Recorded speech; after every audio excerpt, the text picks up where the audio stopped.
Welcome everyone to our deep dive into the art of science of building a strong and impactful brand identity. Here with Cryptic, I'm Polly, your host for today, PR Elite at Cryptic, our full marketing agency. And here with me today, Thomas from Nadma. And I hope that everything is clear. And I wanna do the mic check. Thomas, can you hear me? Hello, everyone. Yes, I can hear you loud and clear. Can you guys hear me? Yeah, yeah, awesome. Thanks. How are you doing? I'm doing fantastic. How are you, Polly? I'm not really fantastic, but great. I think everything is normal, so cannot complain. And where are you based, by the way? I'm full time in Dubai, but I spend most of my time between Dubai and Turkey at the moment. And are you gonna participate in Token 2049 in Singapore? Likely, yes. We have a lot of our investors over there, so if we're not there, we will be there in spirit. That's for sure. Awesome, awesome. Get you there. And listeners, if you will like our today's episode, don't forget to drop a follow to our official accounts, Cryptic and Nadbach, and you can drop a follow to my account as well if you wish. So, whether you are a seasoned marketer or startup founder, or simply curious about how some of the world's most recognizable brands become household names, this conversation is designed to equip you with the knowledge and strategies needed to carve out your own brand's place in a crowded market. And I think that in today's digital age, where consumers are bombarded with endless choices, standing out is no longer an option, it's a necessity. And how do you create a brand that not only captures attention but also resonates deeply with your audience, building trust and loyalty over time? It all starts with understanding the foundational elements of brand identity, those core components that form the bedrock of how your brand is perceived. And throughout this discussion, we'll explore the critical steps involved in defining and articulating your brand personality.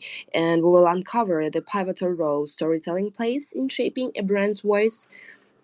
We'll also delve into the practical stages for maintaining consistency across various channels and explore the creative tactics brand can use to differentiate themselves in even the most saturated markets. So, yeah, whether you're in the process of building a brand from the ground or looking to refine and evolve an existing one, this conversation promises to provide you with valuable insights and actionable strategies. Let's dive in. But before I will ask a first question, Thomas, maybe you can give us a brief intro about yourself, your background, and Nadma as well. It would be my pleasure. So, my name is Thomas. I'm one of the co founders of NADMA. NADMA's been established now for just over 16 months. Very simply, myself, I got into crypto just over 2.5 years ago. I was very focused on networking and also getting into the space through some small investments that I was doing with my other co host, Emre. And yeah, we moved on to create NADMA. NADMA, very simply, is a very niche focused incubator and consultancy firm. We focus on really the core pillars of companies in the Web 2 and Web 3 space. Things like tokenomics and token economy modeling, financial models, go to market strategies, as well as helping to execute marketing strategies with our partners at Cryptic as well. And also, we focus a lot on building out very strong ecosystems and network connections. So, this obviously includes people doing marketing, people that need investments, helping to launch tokens along with our tokenomics, and of course, generally just to help build out partnerships and, per the topic of the discussion, to help build proper brands in the Web3 space. So this is something we're very interested in. NADMA also within the next 6 months will be opening a small marketing arm. And so this is a topic that I'm very passionate about myself and really looking forward to the discussion today. Awesome. Thank you for beautiful intro, guys. And don't forget, listeners, to share your questions because, well, we appreciate your engagement and we will be happy to answer your personal ones and general ones as well. And I think we can start with some foundational elements of a strong brand identity. Jesus Christ, sorry. Too much coffee, I guess, for my tongue. And actually, I think that a strong brand identity is built on several foundational elements that work together to create a cohesive and memorable image in the minds of consumers. But I will ask you first, Thomas, what do you think? What are the foundational elements of a strong brand identity? Yeah, I think when we talk about brand identity, it's very important to always think about the narrative and the USPs of a company, especially in a place like crypto, Web3, however you like to call it, where a lot of these companies are very similar. You know, we have all of these gaming companies, all of these deep in companies.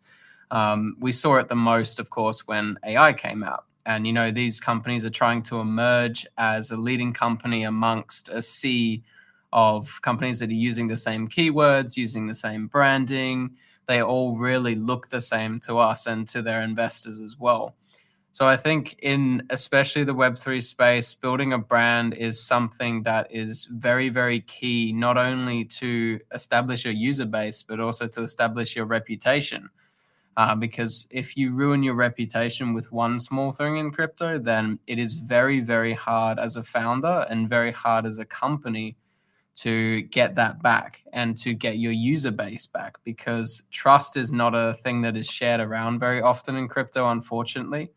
But building a strong brand, like we've seen with many of the big companies in crypto, you know, you take examples like Sui, like Animoca, like Binance Labs. We've been working with these guys very closely in Dubai in the UAE as they've begun to establish a presence here. And it's interesting to see that, you know, the way that they build their brand identity is to establish trust with local firms, to build a user base there, but also to provide content and provide content strategies, you know, whether it's on their socials or PR or whatever methods they're using, so they can resonate with their audience and build trust that way. So I think in contrast to Web2, it is a very different way that people build brand identity in Web3. And I think it's still evolving. But I do find it very interesting, the ties between brand reputation and also community that we've seen evolving over the past, you know, 12, 24 months. Great, great. I agree with you on some points as well.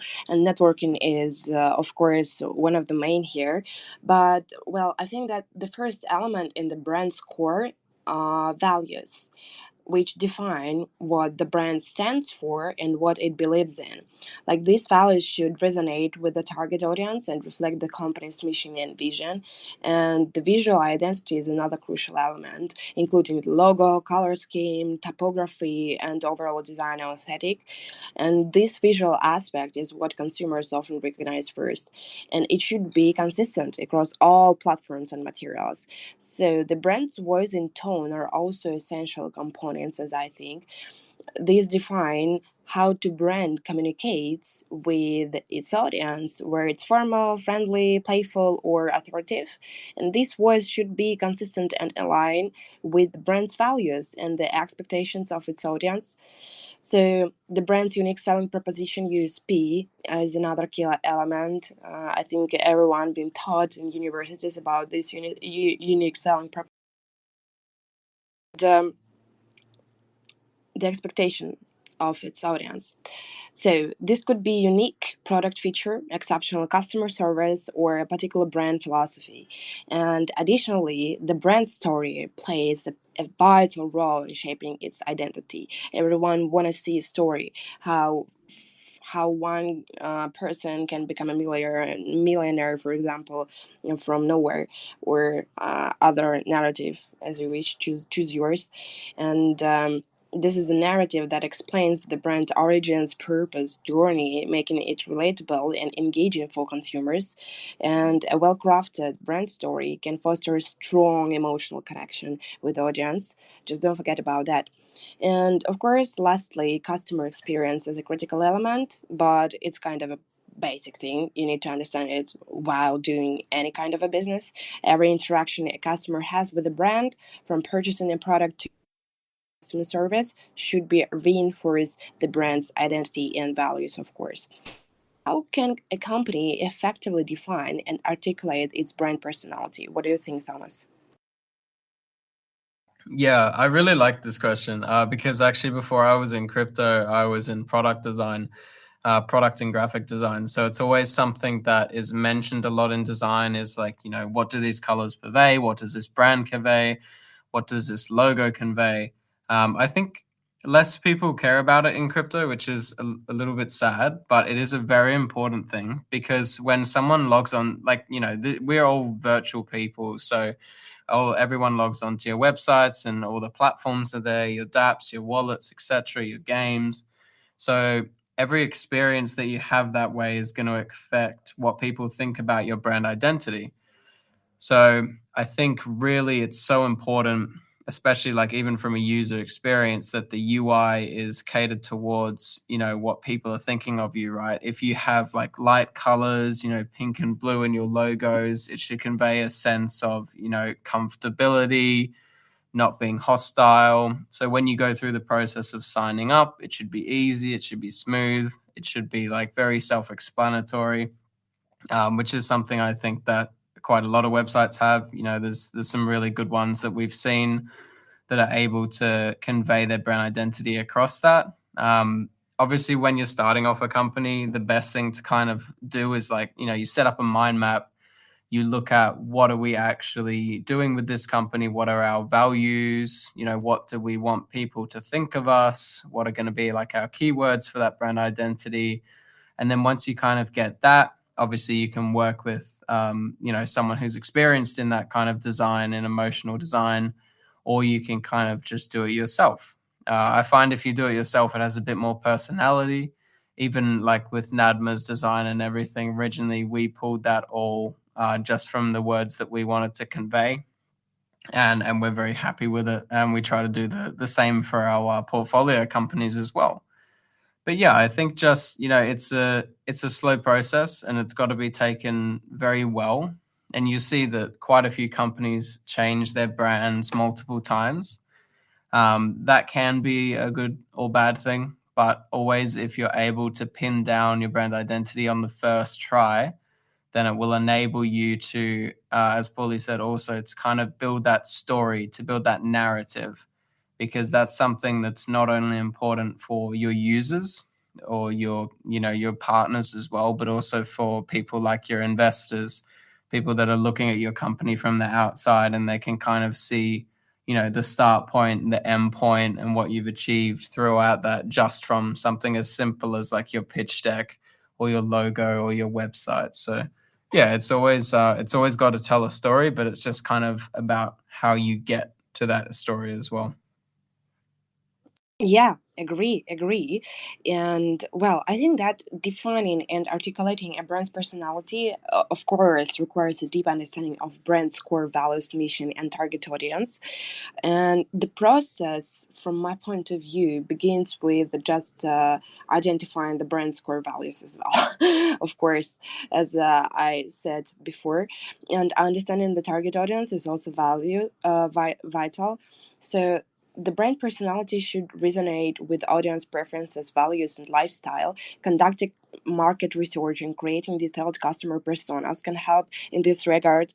Of course, while we have those AIs, it's easier, so much easier for now for marketers to analyze all this data about the customer personas, their psychologies, their other specific criteria.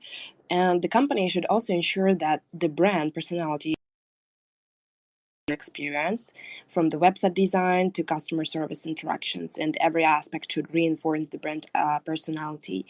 By sharing stories that align with the brand's values and resonate with the audience, the company can create a strong emotional connection and clearly convey its personality. Yeah, just whether it's formal or casual or humorous or serious. Um, it just should be genuine how it is to attract real guys with whom you're gonna work in the long term. But what role does the storytelling play in shaping a brand voice? Let's stop because I think it's very valuable and understands how it is important.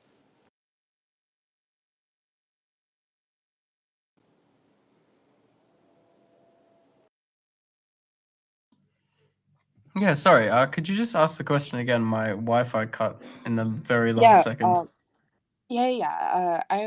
I was asking what role does storytelling play in shaping a brand's voice?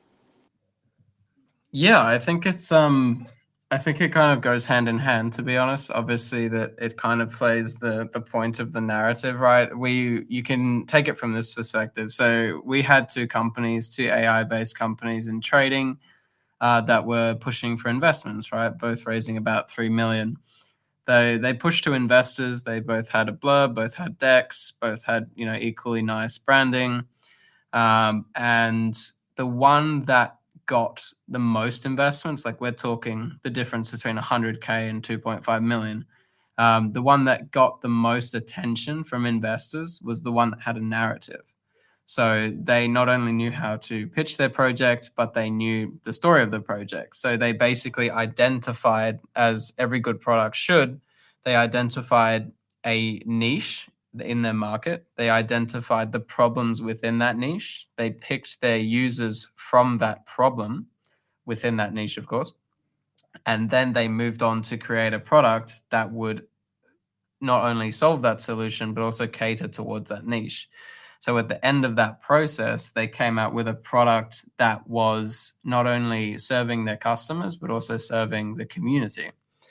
So that's something that, you know, we also see a lot in design is you have to create your product from a problem, especially in product design, because you're designing for people. So if you do what a lot of crypto companies do and you create a product because you think people need it, then I highly, highly doubt that you're going to get a good user base.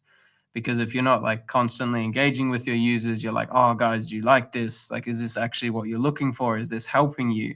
Is this, you know, actually solving the problem that we think it is? Then it's good, right? But most of the projects these days, they, you know, you see the pitch deck, they have like problem, market overview, solution. And most of it is just, you know, pardon my language, but bullshit. So that's something that we try to fix as well is like, you know, when you start a product from scratch, you should be able to instantly see what your user base is. Like, you know, when you get to making your go-to-market strategy, you shouldn't be looking at things like who are my users, what are their problems, you know, that's stuff that should be identified at the very start of the storyline. And then your narrative, your story, and of course everything else along with that can be built up from that point. So it's always got to be like writing a book. You know, you can't start at the end and work your way back because all that's going to mean is that everything that came before doesn't make any sense. So it's yeah, I think that's kind of how I would explain it.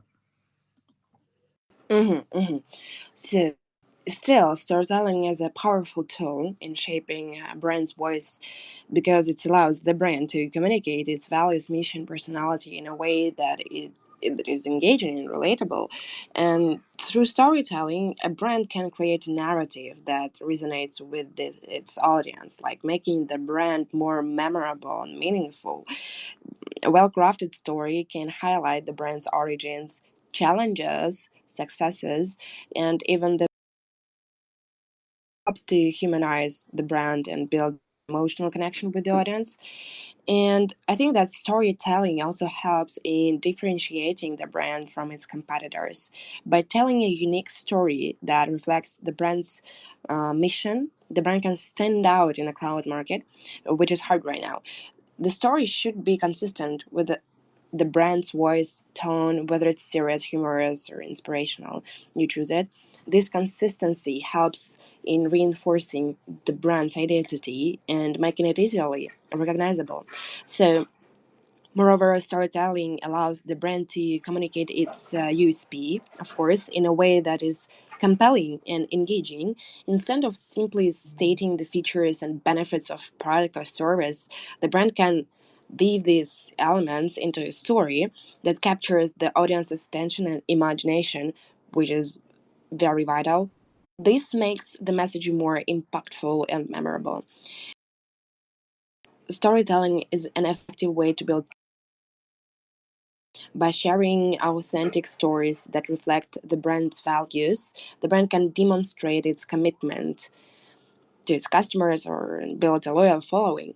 And this is particularly important in today's market, where consumers are increasingly looking for brands that are authentic and transparent. And finally, storytelling can be used to inspire action, whether the goal is to encourage customers to make a purchase, support a cause, or share the brand's message. A well told story can motivate the audience to take action. Nothing else, really. A well told story. And by shaping the brand's voice through storytelling, the brand can create a strong, consistent, impactful identity. And maybe we can talk more about how can businesses ensure their brand identity remains consistent across various channels, because sometimes I can see that brands like don't give a, they forget about it. They forget about this rule. And how do you think, is it important to stay consistent across all channels with your brand identity?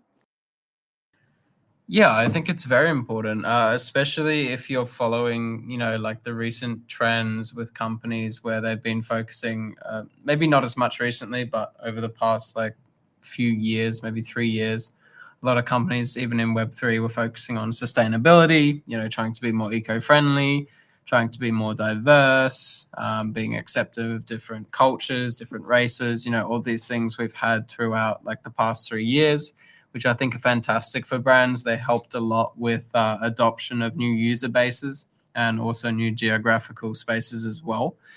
And I think, with that, we can kind of have a look at some of the companies in crypto that have tried to do this and maybe have not been as consistent with their brand as they should be. We've seen a lot of the blockchains like Algorand and Hedera have also worked a lot on bringing sustainability. Algorand was doing fantastic with this up until about 2021, end of that year when they did Decipher in Dubai. And then after that, you would start to notice that their brand became a bit weaker.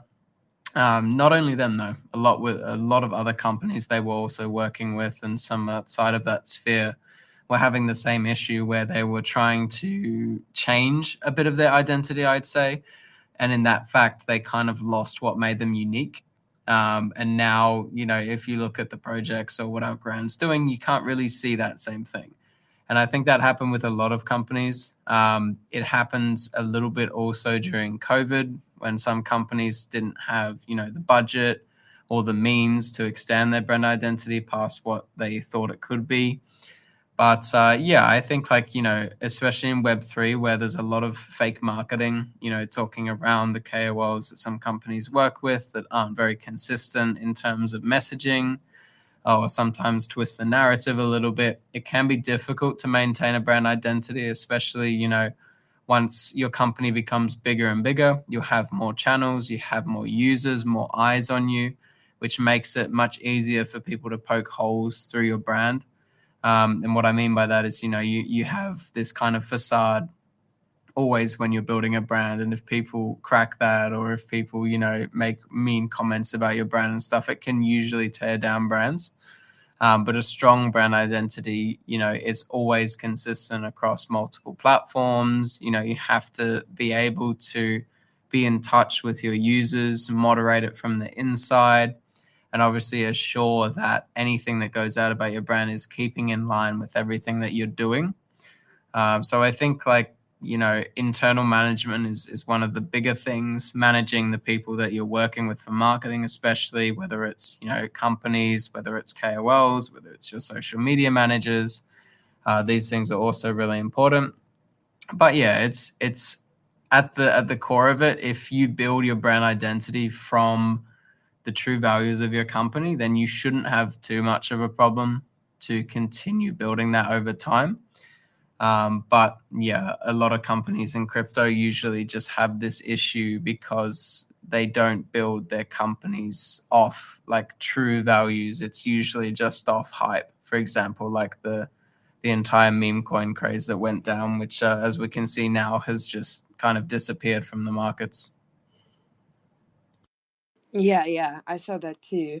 And still, ensuring consistency in brand identity across various channels. Of course, it requires, first of all, a strategic approach and a clear understanding of the brand's core elements. And the first step is to develop a comprehensive brand style guide. And this guide should include detailed guidelines on the brand's visual identity, including the logo, color palette, typography, imaginary.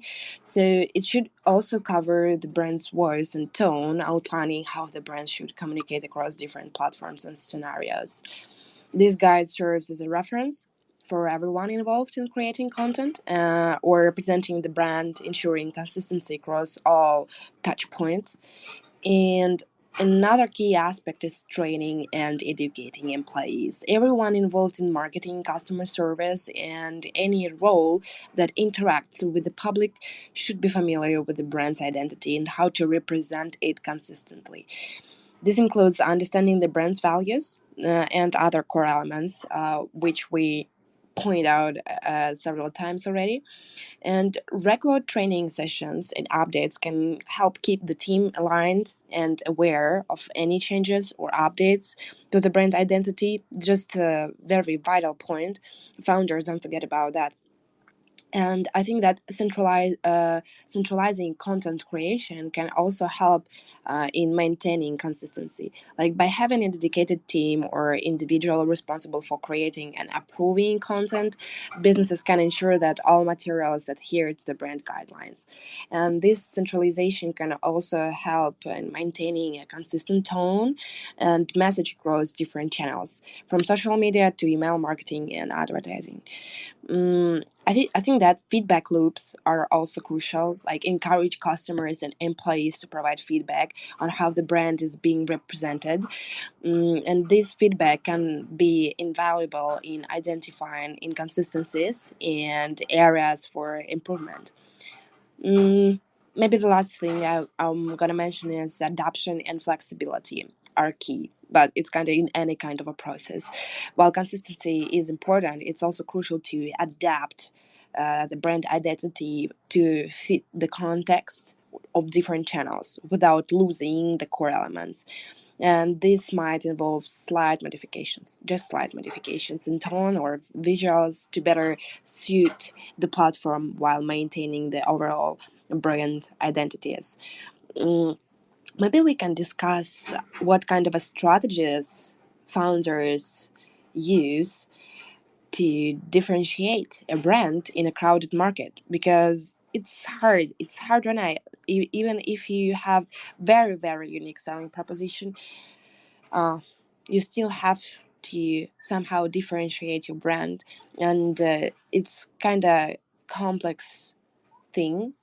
You have to do it through visuals, through mission, through values, through message that you show to your audience. What do you think? What kind of strategies have in your mind? Yeah, like I think again, I agree with you on all those points, especially like when it comes to internal moderation from companies. Keeping your sales teams, your marketing teams, your moderation teams fully in loop with everything that your brand is offering is super key, because obviously in crypto, communication and trust are like two of the biggest things that we preach. And obviously, a lot of people also preach like transparency in their companies, but it's a very difficult thing to have in crypto, because transparency can at times damage your reputation. But on the question, I think during crowded times like this in the market, you can have a look at different hype cycles, for example, looking at AI, looking at the DeepIn one that's currently going around, and also looking at the meme coin space when Solana was going absolutely crazy. And I think it always comes down to finding unique marketing avenues. Obviously, everyone's using KOLs, everyone's doing social media, everyone's doing quest campaigns, everyone's doing AMAs. So I think it comes down to not the kind of content you provide, but what is actually behind that content. So making it unique, rather than just doing giveaways, you can provide something that's actually going to be of use to your community, whether it's a product, whether it's, something that's more exciting than just a token or just some money. So I think it's, it's the quality of the content that you push out, not the quantity.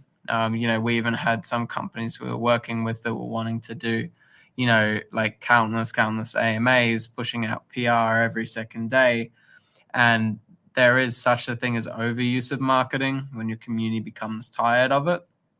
But I think, to see those companies that truly stand out is not only the fact they have a unique product, but they have unique marketing. And that's really, really crucial. It's like you can see it in their go-to-market strategies. You can see it in their social media strategies. You can even see it in their content. There's just something different about them because, a general company will post about like development updates. That's, let's say it's a game, for example, development updates, post about the token, post about their NFTs, post about their partnerships. And I think, that's something we see everywhere. Like no one really is going to be interested in that kind of content unless they're really, really into the product. Like if I see an update about some development of a game, I'll be like, okay, that's cool. But where's the actual game?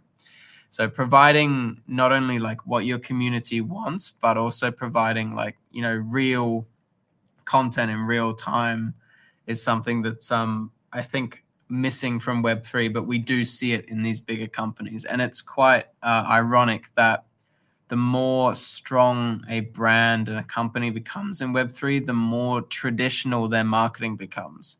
And you'll see it because they start to do advertising, on CoinGecko, CoinMarketCap, they start to do more traditional PR. They start to push out into like bigger influencers, brands, they're doing brand partnerships.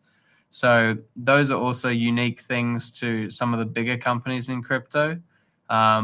And yeah, I think in general, it's more just about your strategy. It's about, of course, the people you have on board. It's really important to have a strong team in your marketing side. Otherwise, execution is really out of the question. And of course, the main thing is just you have to have something that people are interested in, because no matter how hard you push, people are not going to grasp onto a product that is at the end of the day useless. Especially in a market where, let's say, there's another 2,000-3,000 of that same product. Really, would anyone be interested in something like that?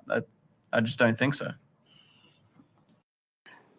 Well, yeah, and I noticed as well that those kinds of services, not services, platforms, CG, CMC, started to use more traditional PR and traditional strategies for market themselves to stand out.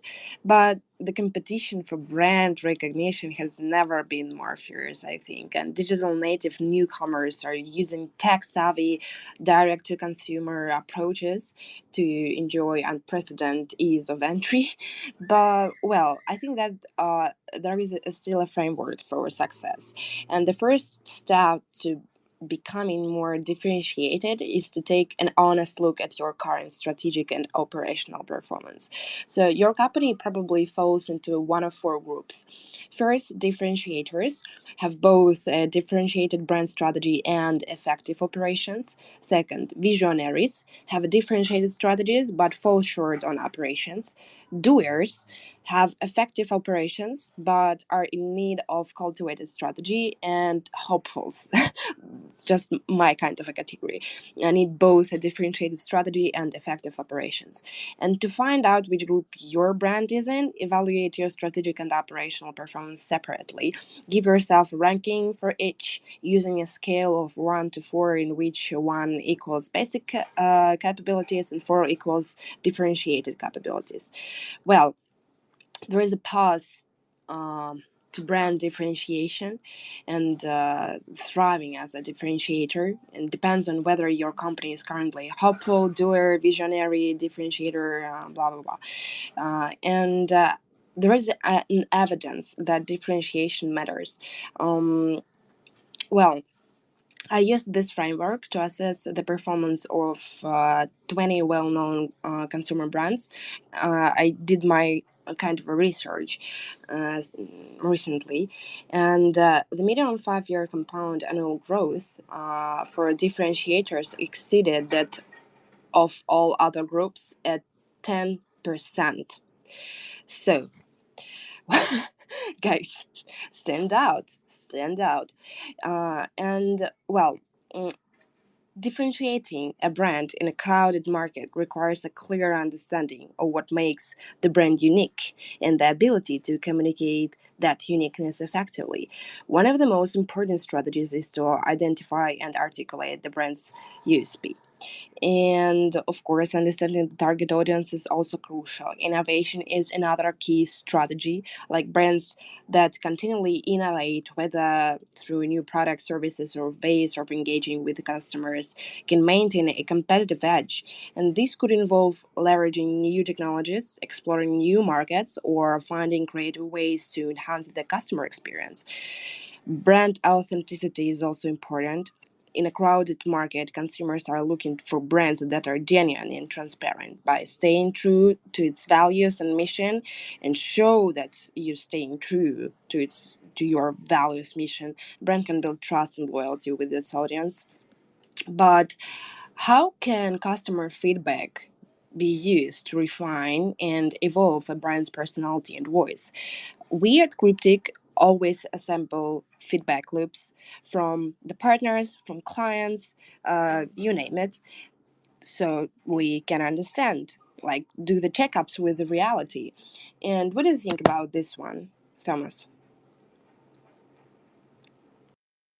Yeah, I think it's a very interesting question, and I think it goes back to the fact that you're building a product for a community, and you're building for your users. So no matter what you do, you should always be in touch with your community, even as founders. Even if you have a company with 2,000 people working under you, you have to know like what your community is feeling. Do they like the product? Do they like the campaign you're doing? Or do you need to change strategy? So I think, if you're getting overwhelmingly positive feedback, of course, you have to use that to your advantage. One of the biggest things that we really love is user generated content. Instead of having to focus on building out your own content strategies and stuff, you give it to your community. You provide them with activities. You provide them with the opportunity to showcase why they love your product so much, why they love you so much, why they love your community so much. And that's really really important. Is you have to not always be saying, oh, we're the best at this, we're the best at this, but you have to also show, like, to your community why you care about them. Why are they important? What do they find unique? Why do they use the product?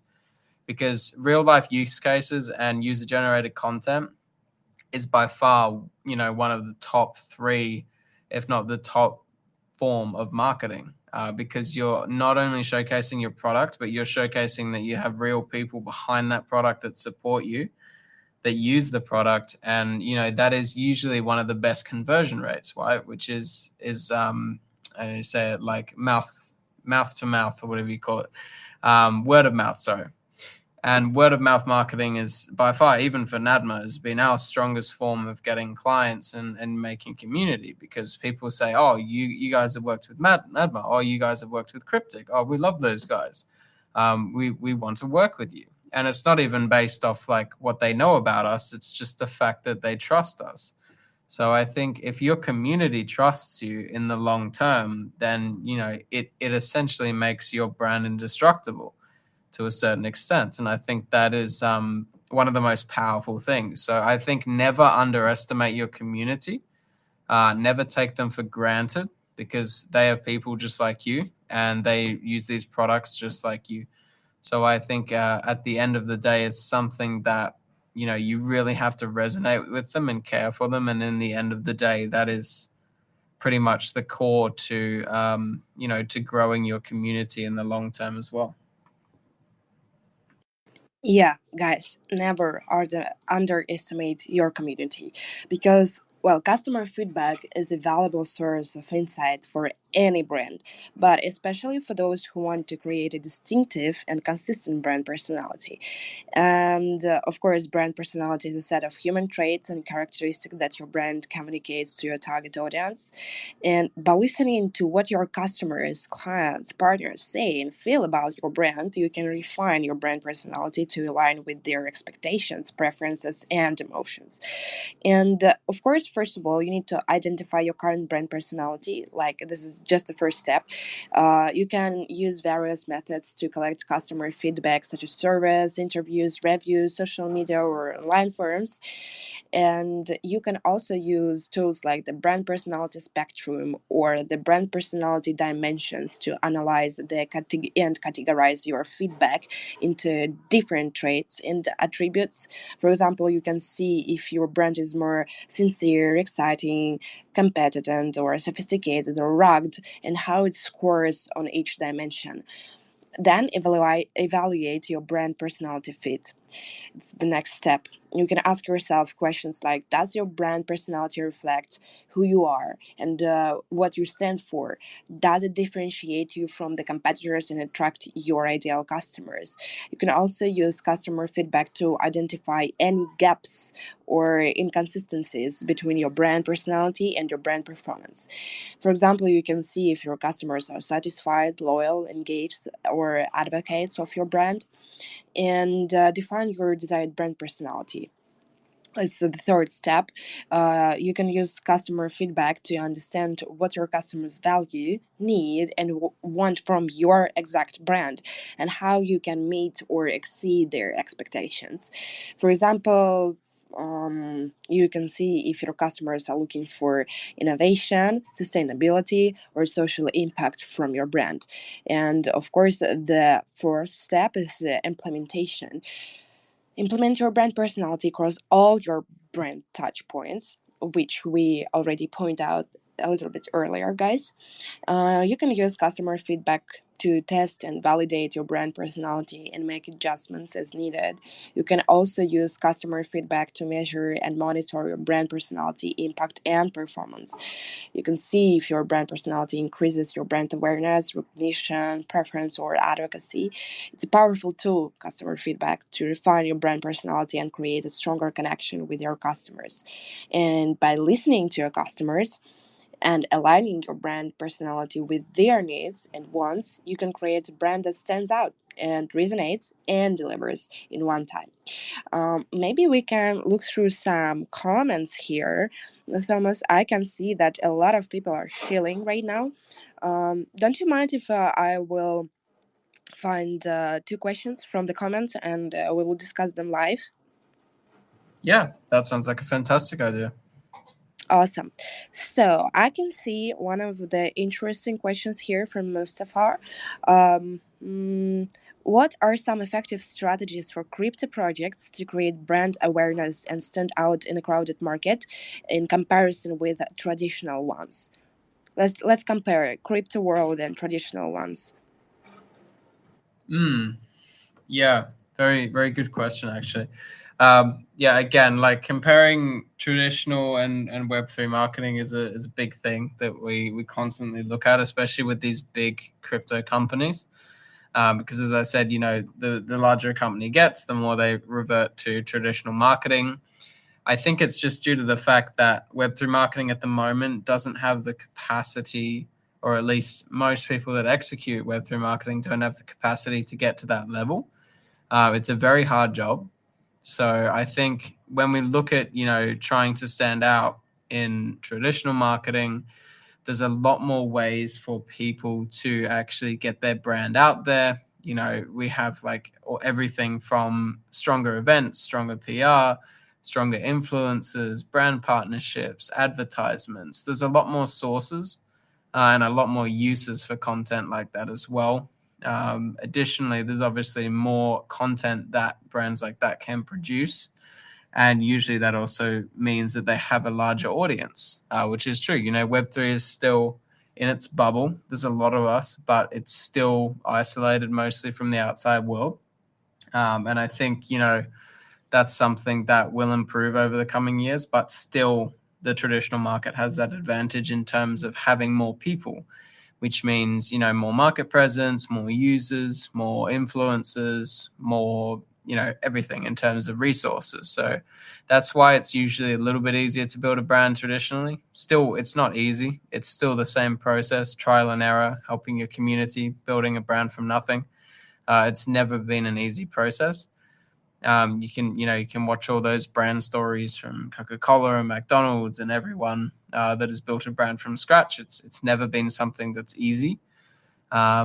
So I think, no matter what market you're in, it's always going to be a very similar outcome in terms of how you have to build your brand. But I think, it's kind of unfair to compare Web3 and Web2 because, the traditional market has existed for so long. Traditional business has been around for thousands of years. Those strategies have been developed over thousands of years. So that really isn't something that we can directly compare, I feel. And it's also the fact that, the Web3 market took inspiration from traditional business in terms of marketing. That's where the resources came from. So we owe one to that. But I think as Web3 evolves, we will get more and more inspired to create more marketing avenues that can help brands to kind of shine out from the crowd. And that's something that we're really interested to be a part of as well. We are actually a part of this Web2 world, but still, crypto branding differs significantly from my point of view due to the decentralized nature of crypto industry and the unique dynamics between brands and their end users. Because in traditional branding, typically involves a centralized approach where a board or CSU strategically plan and convey messaging to consumers. However, in the crypto space, the end users themselves are often the holders or participants of the crypto product, which creates a fundamental different dynamic.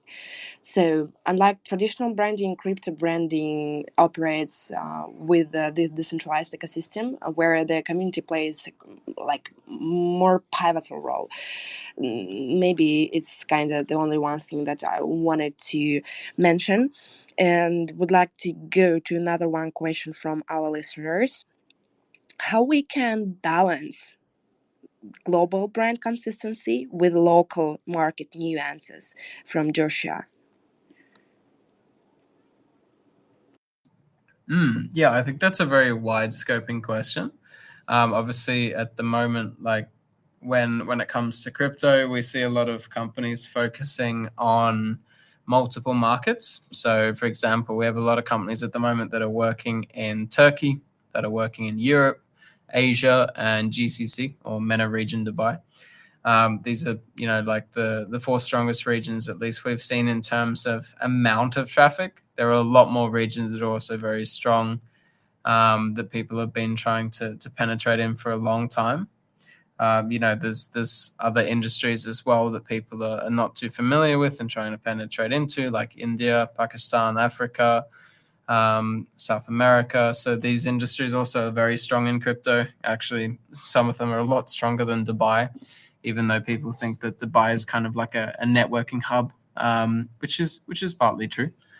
But I think, when you focus on the entire world, like to create a brand, it's very difficult.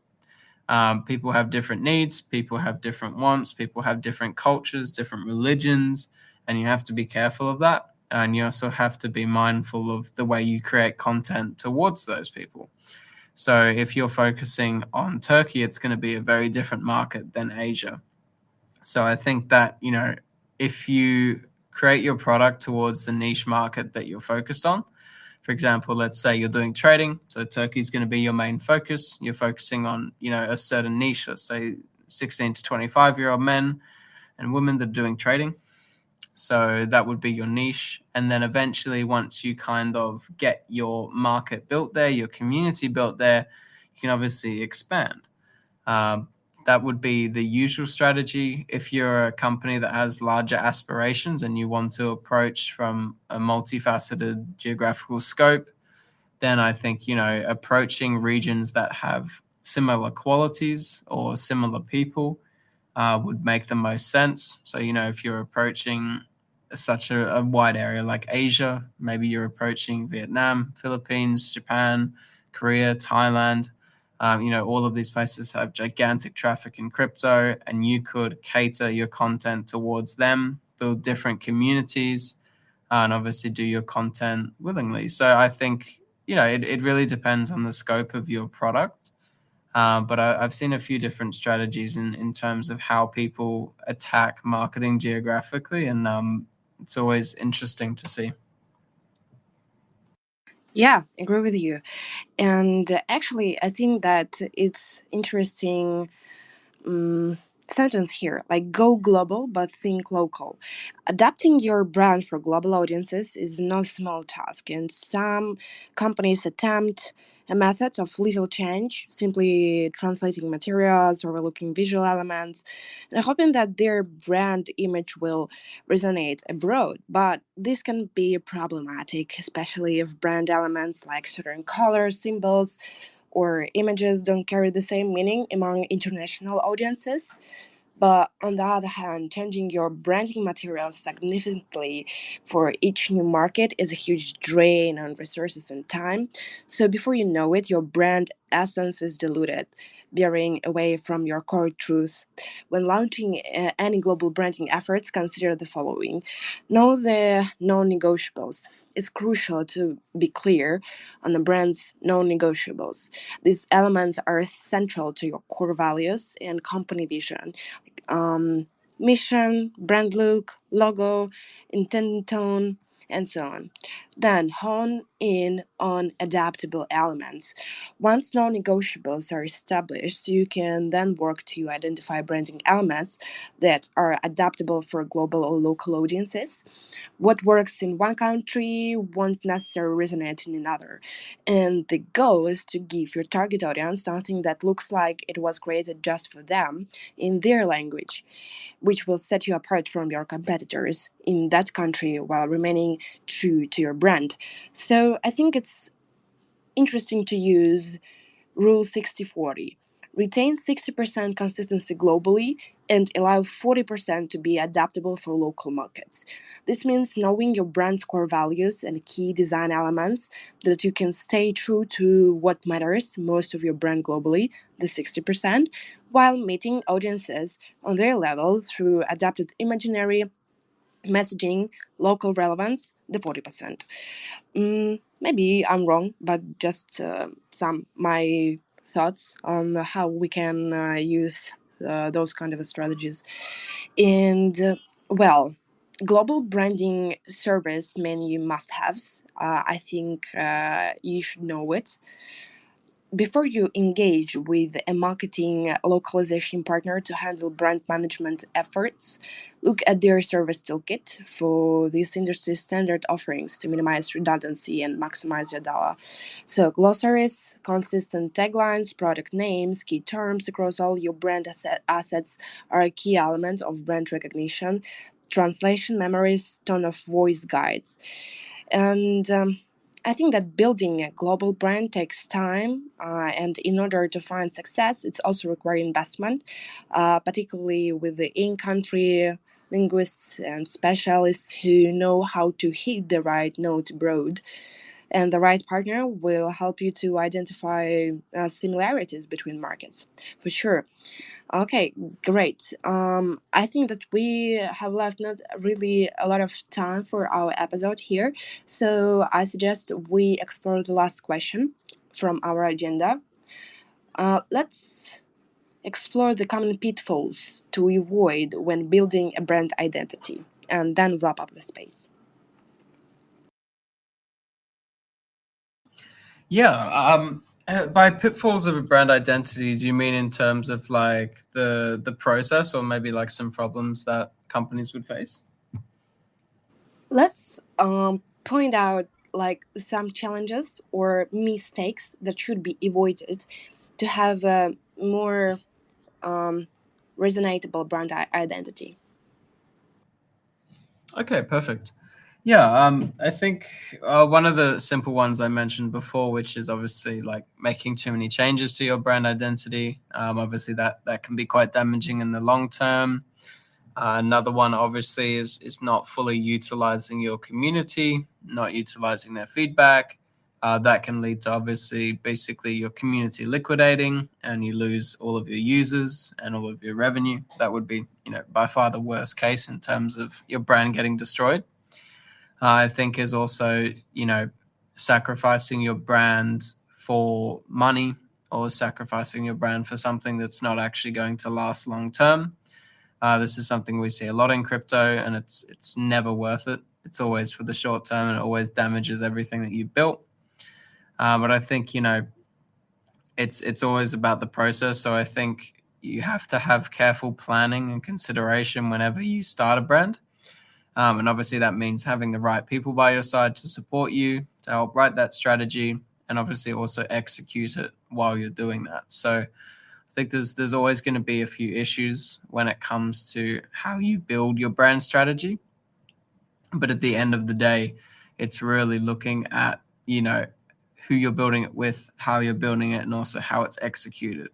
So always it'll be, focusing on strategy, metrics, feedback loops, and ensuring that everything that you're promising is actually being delivered.